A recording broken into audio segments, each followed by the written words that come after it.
सतगुरु रूपी प्यारे साथ संगत जी, प्यार और सत्कार से कहना धन निरंकार जी। सतगुरु दातार की असीम कृपा हम सब पर हो रही है। सच्चे पातशाह का सहारा लेते हुए इन्हीं के आशीर्वाद से दासी ये आज के विचार रखने जा रही है। इन विचारों का टॉपिक है परिवर्तन प्रकृति का सुंदर नियम है। कहते हैं मौसम परिवर्तन के कारण गर्मी, सर्दी, बरसात आदि के मौसम अपने अपने समय पर आते रहते हैं। यह प्रकृति का नियम है। इस नियम को जितनी सहजता से स्वीकार किया और अपनाया जाता है, जीवन उतनी ही सहजता से आगे बढ़ता चला जाता है। इस संसार में हर वस्तु गतिशील है। अंतरिक्ष में झांकते हैं तो पता चलता है कि सूरज, चांद, सितारे सहित सारा ब्रह्मांड ही गतिशील है। सुबह से शाम, सर्दी से गर्मी, ऋतु, दिन इत्यादि का परिवर्तन इसी गतिशीलता के कारण है। पतझड़ से बसंत, फल व सब्जियां और अनाज के विभिन्न रूप भी परिवर्तन के कारण ही हैं। पृथ्वी सबसे सुंदर ग्रह है और यहाँ पर जीवन संभव है। मानव का मन किसी एक चीज पर ठहरता नहीं है। उसे खाने के लिए अलग अलग प्रकार की चीज़ें चाहिए और पहनने के लिए अलग अलग प्रकार के कपड़े चाहिए। किसी बगीचे में खिले रंग बिरंगे फूल मानव मन को बहुत अच्छे लगते हैं।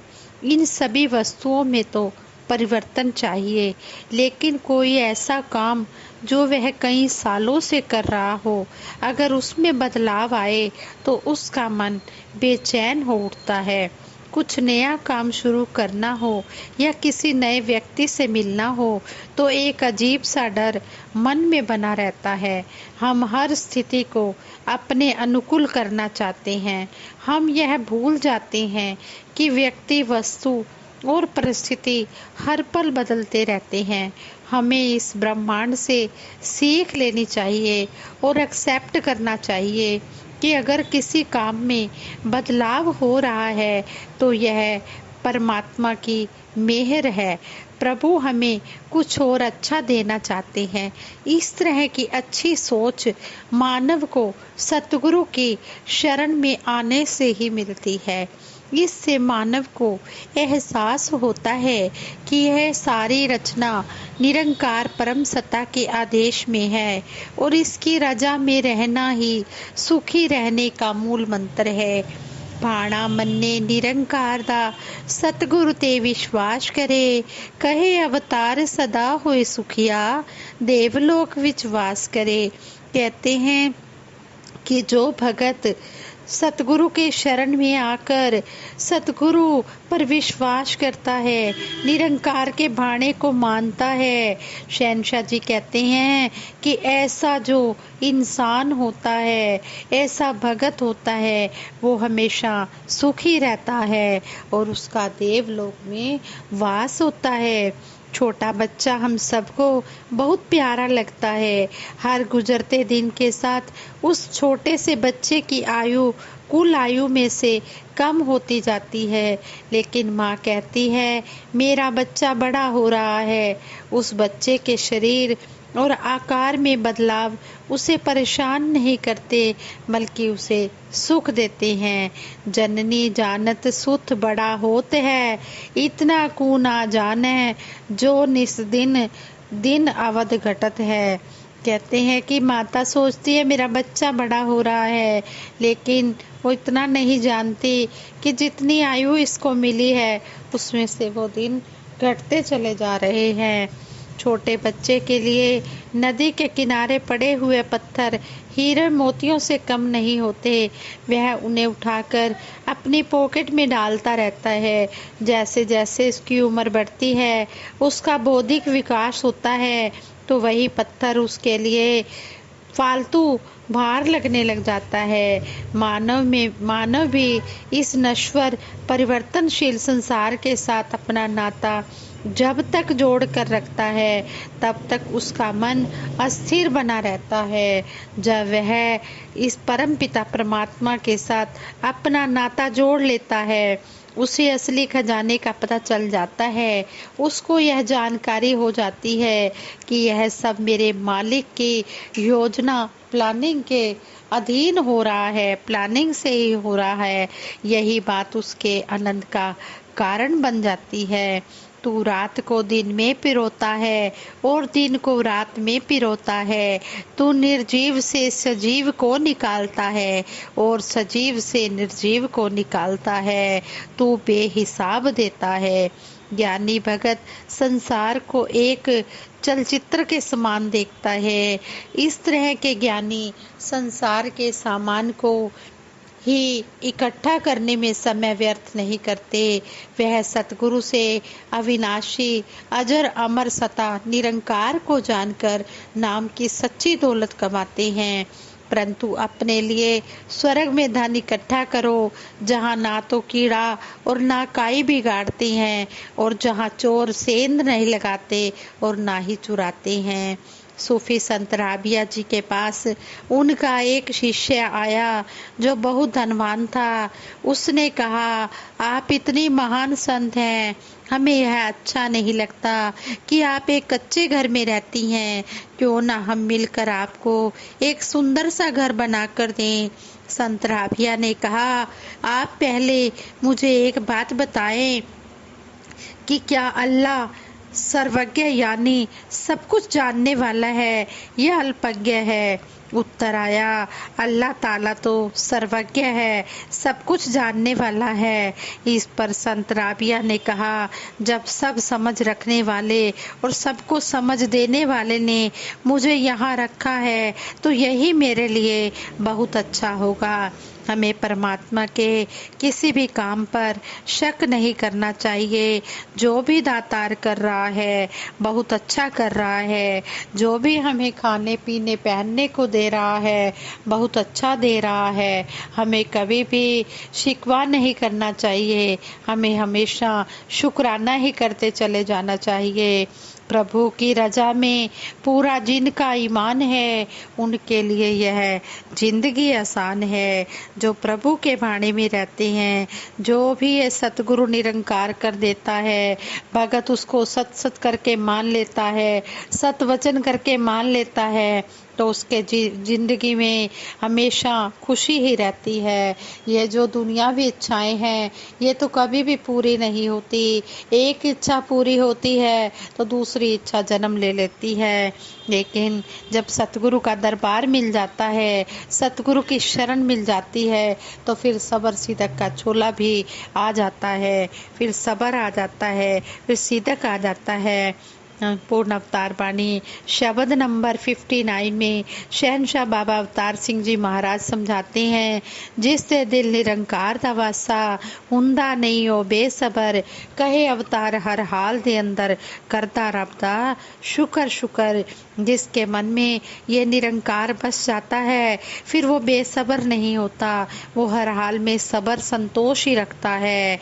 कहते हैं कि हर हाल में सतगुरु की कृपा से जो भी मिल रहा है उसको खाते पीते पहनते हुए यही सतगुरु के चरणों में अरदास करता है कि शुक्र है तेरा सच्चे पातशाह, शुक्र है तूने मुझे अपने चरणों से लगाया है, तू जो भी दे रहा है तेरा शुक्र है।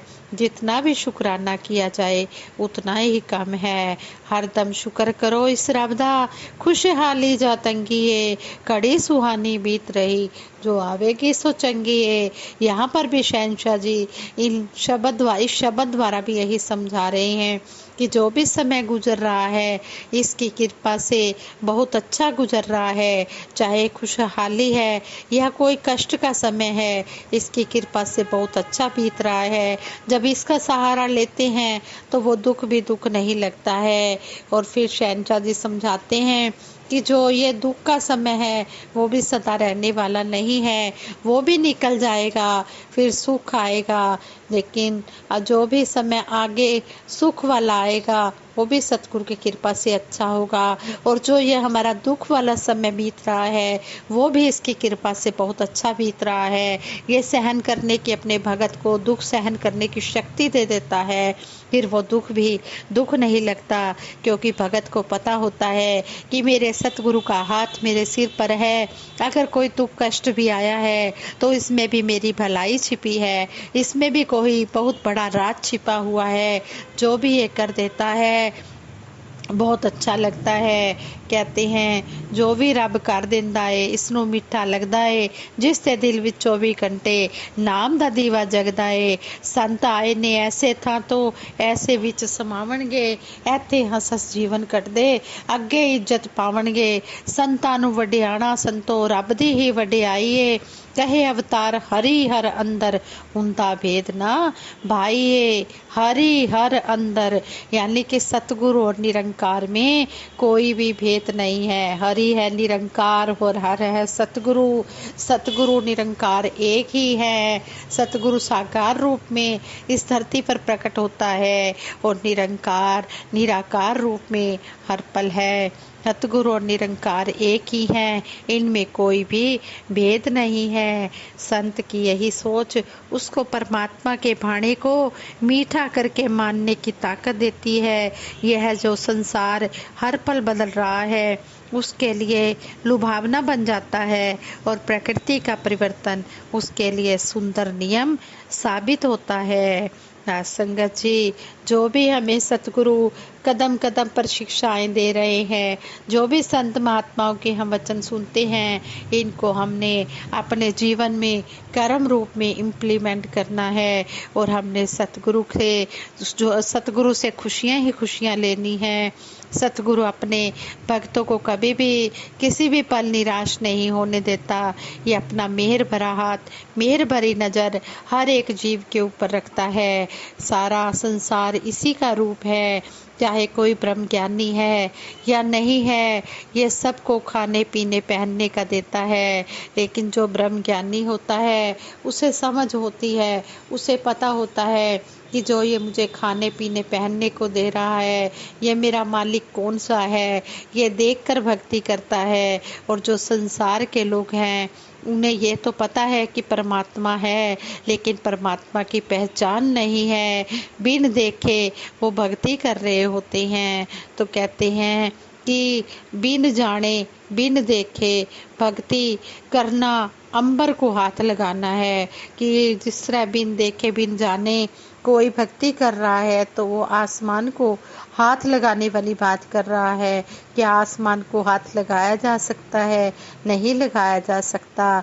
लेकिन जब इस परमपिता परमात्मा को जान लिया जाता है तो फिर जन्म मरण के सारे बंधन भी कट जाते हैं, लोक सुखी परलोक सुहेला हो जाता है। जिस वस्तु को हमने देखा हो वो वस्तु हमें कहीं भी नजर आ जाए तो हमें पता लग जाता है कि इस वस्तु का नाम ये है। इसी तरह इस परमपिता परमात्मा की पहचान मेरे वक्त के सतगुरु माता सुदीक्षा जी महाराज करवा रहे हैं, और सारे ही संसार के लिए आए हुए हैं। इसने कोई वर्ण जाति नहीं बनाई है, इसने तो एक ही धर्म बताया है कि मानवता की सेवा करना सबसे बड़ा, इस परमपिता परमात्मा को पाना सबसे बड़ा धर्म है, और मानवता की सेवा करना सबसे बड़ा कर्म है। धर्म जोड़ता है, तोड़ता नहीं। आओ, जिन्होंने भी इस निरंकार को नहीं जाना वो समय रहते इस सतगुरु के चरणों में आ जाओ। ये वक्त का सतगुरु आया हुआ है, इस ब्रह्म ज्ञान को जान लो और अपना लोक सुखी परलोक सुहेला कर लो। जिस तरह हम सुखी हुए हैं, हम यही चाहते हैं कि सारा संसार सुखी हो जाए। इस राम नाम रूपी धन से जुड़ जाए, यही राम नाम रूपी धन ही काम आना है। इसको चोर चुरा नहीं सकता, अग्नि जला नहीं सकती, वायु उड़ा नहीं सकती और जल इसको भिगो नहीं सकता, शस्त्र काट नहीं सकता। प्रलय के साथ ये प्रलय नहीं होता। ये सदा अचल है, अमर है, अविनाशी है। ये सदा कायम दायम रहने वाली सत्ता है। साथ संगत जी, दासी से विचार करते बहुत सी गलतियां हुई होंगी। उन गलतियों के लिए आप क्षमा कर देना। आगे के लिए शुद्ध विचार रखने की क्षमता बख्शना। सारे सुख दुनिया दे पादों साड़ी झोली विच फिर भी मिलाई रखना। संतां दी टोली विच परम ममतामयी निरंकारी राजमाता जी हर समय हमें ये कहकर हमें समझाते कि सारे सुख कौन से हैं। सारे सुख ये नहीं कि हमने दुनियावी पदार्थ मांगने हैं। सारे सुख है कि हम संतों महापुरुषों के चरणों में जुड़े रहें, इनसे आनंद लेते रहें। जिस काम के लिए मानव तन मिला है उस काम को हम पूर्ण करें। हमारे मन में प्रेम, नम्रता, सहनशीलता, विशालता, प्रेमा भक्ति ये वाले गुण हमेशा भरे रहे और हम एक भगत की तरह अपना जीवन गुजारे। जिस तरह एक भगत का जीवन होता है, एक संत का जीवन होता है, वैसा हमारा जीवन बन जाए, यही आशीर्वाद मांगते हैं। दासी से विचार करते हुए बहुत सी गलतियां हुई होंगी, उन गलतियों के लिए आप क्षमा करना। सबके भले की कामना करते हुए दासी सिमरन कराएगी। सभी ने मिलकर सिमरन में साथ देना है। तू ही निरंकार, मैं तेरी शरणा, मैनू बख्श लो। तू ही निरंकार, मैं तेरी शरण हाँ, मैनू बख्श लो। तू ही निरंकार, मैं तेरी शरणा, मैनू बख्श लो। बोलिए सतगुरु माता सुदीक्षा सविंदर हरदेव जी महाराज की जय। निरंकारी राजमाता गुरु बचन अवतार की जय। साथ संगत जी प्रेम से कहना धन निरंकार जी।